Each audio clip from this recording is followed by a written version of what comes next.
really looking forward to hearing what each and every one of you have to say and letting the audience know how bright the future of Miami is to all of us.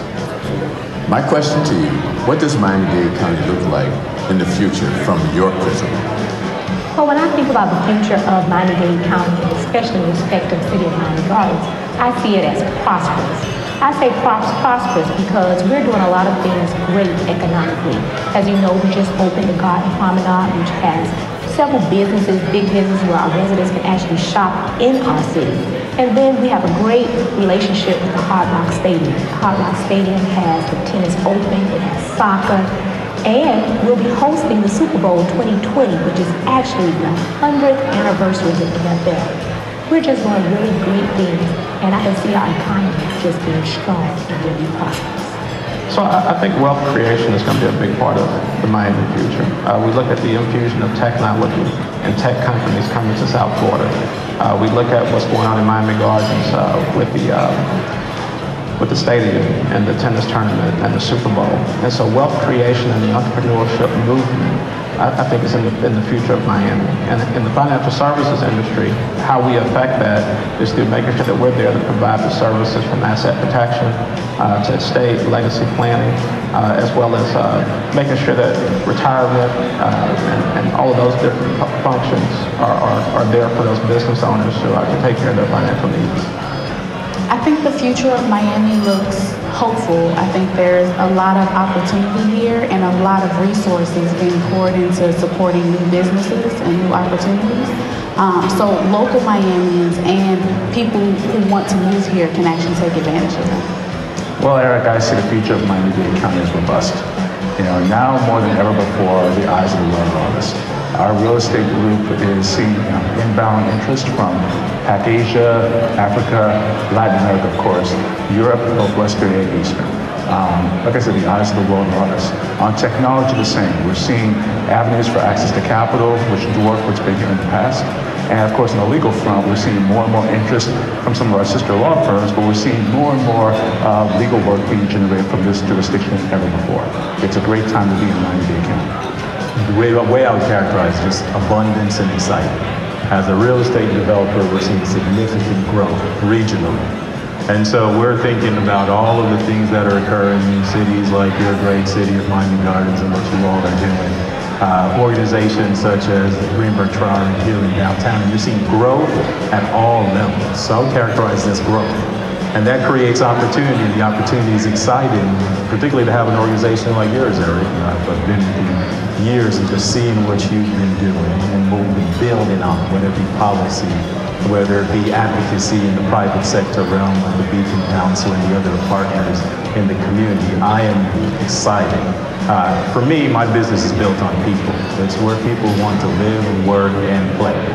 Right?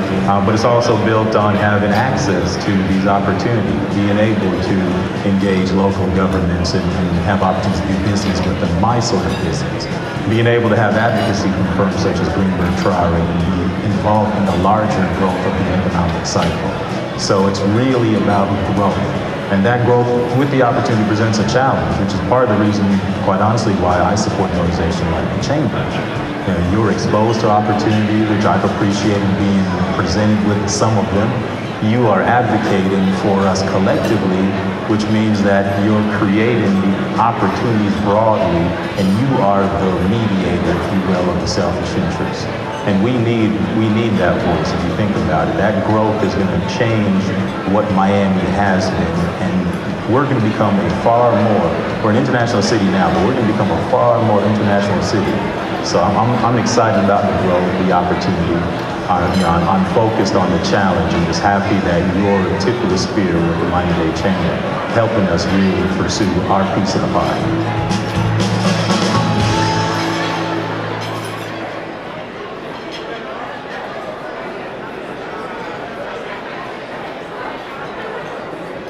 All right, without further ado, please join me in welcoming the Gala Chairman, Mr. Al West.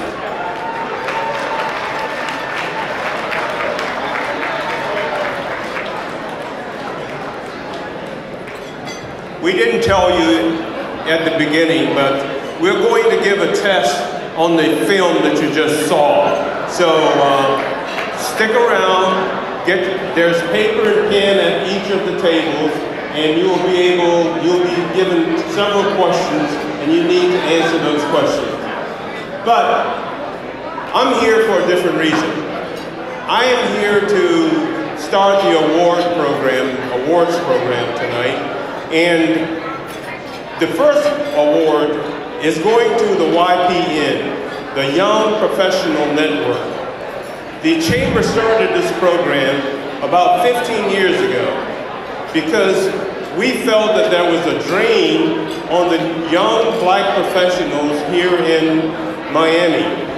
And what we saw happening was young professionals finishing college, starting a career, and leaving town, headed for Atlanta, Chicago, New York. And so the Young Professional Network was an idea to keep the young professionals here in town. I can tell you that it has been successful, and so we are very proud of the group that we have now, and I expect that this organization is going to continue to grow and do well, and as you just saw in the film, all of the influencers that we had there will play a major role in creating jobs and opportunity for young people in the future. So, with that, at this moment, I would like to have Eric Knowles and Wayne Davis. Can you come up, please?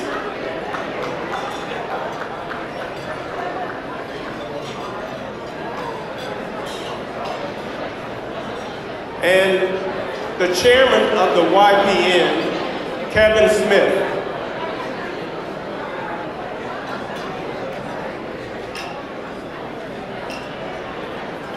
Thanks, Kevin.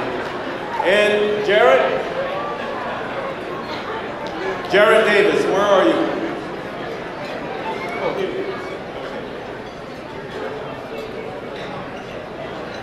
Thank you. So I'm going to turn the mic over to Kevin, and he's going to introduce the recipient this year.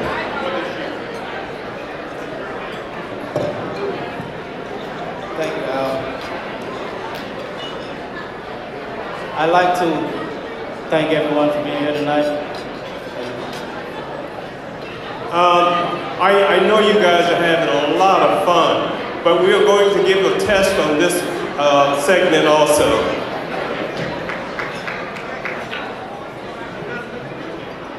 On behalf of YPN, Young Professional Network of Miami-Dade Chamber of Commerce, I am honored to give this award today to someone who I have known since we were little kids.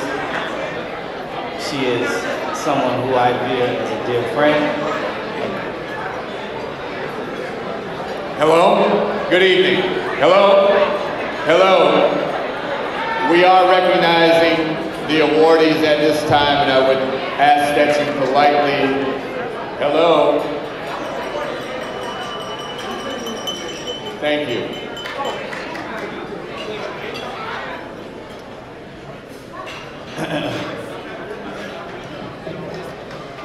Again, on behalf of YPN, the Young Professional Network of Miami-Dade Chamber of Commerce, I'm honored to give this year's award to someone who I view as a dear friend, a community activist, and a voice for the voiceless. This year's David Fincher Innovator of the Year Award goes to Valencia Gunther.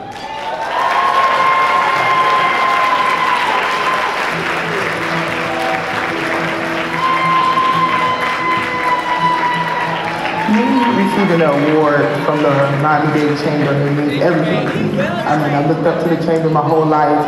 It's been a part of a lot of the projects that I accomplished here in the community, and to know that they notice the work that we're doing, they notice the impact, they notice the change, just means the world to me.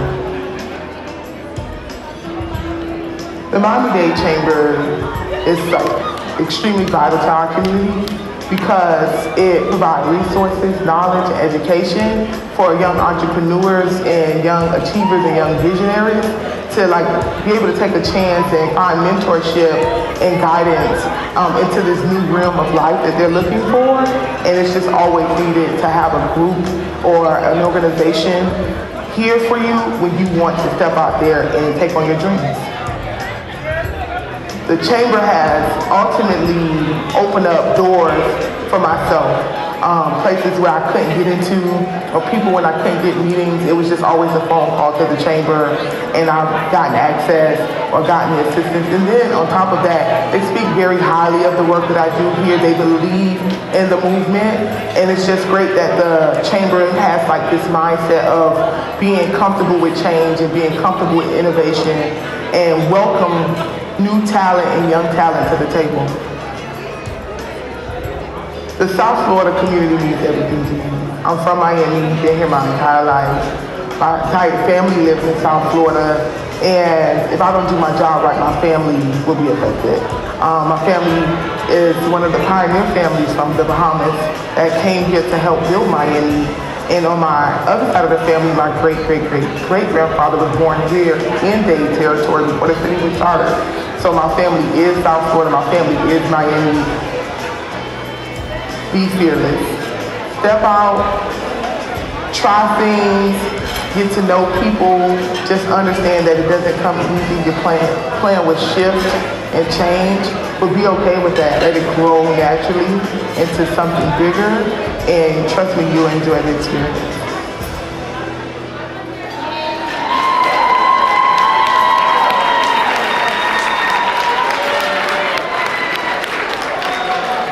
Good evening, everyone. I want to first start and thank the Miami-Dade Chamber for this great honor today. Yeah, give them a round of applause. I want to just take a moment to talk about resiliency. Resiliency, because 2 years ago I almost gave up on my work. A lot of people don't know that. In August of 2016, I lost my goddaughter to gun violence, and I wanted to stop. And I didn't want to work anymore. I had to find some more courage because they took Jada Page away from me. And it was my mentor, who is actually a part of the Chamber, Dr. Parway Gibson, who made me get up. And she told me that I was resilient and that my work was not here anymore, and the young man who murdered my goddaughter was not going to take my life too. And I thank her and I thank the Chamber for pushing and making sure that I stayed resilient through this entire process. All of my friends and my family, every bit of support that I have in this room, outside of these walls, to make sure that the work is there, that the people are taken care of, and that we practice equity in Miami. And when we create this beautiful magic city that all people are included, thank you all so much. And all of my friends and my board members that are here, and all of the support that I brought into the room today, thank you all so much for enjoying this night, and thank you all for always loving me. And YPN, thank y'all for believing in me when nobody else did. Thank you.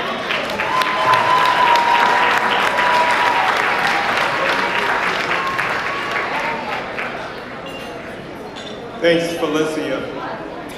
Next, we are having Jared Davis come up, and he's going to talk about legacy and kids and the future. And with that, I'm going to turn it over to Jared. Thank you, Al. So for this next award, I have the privilege of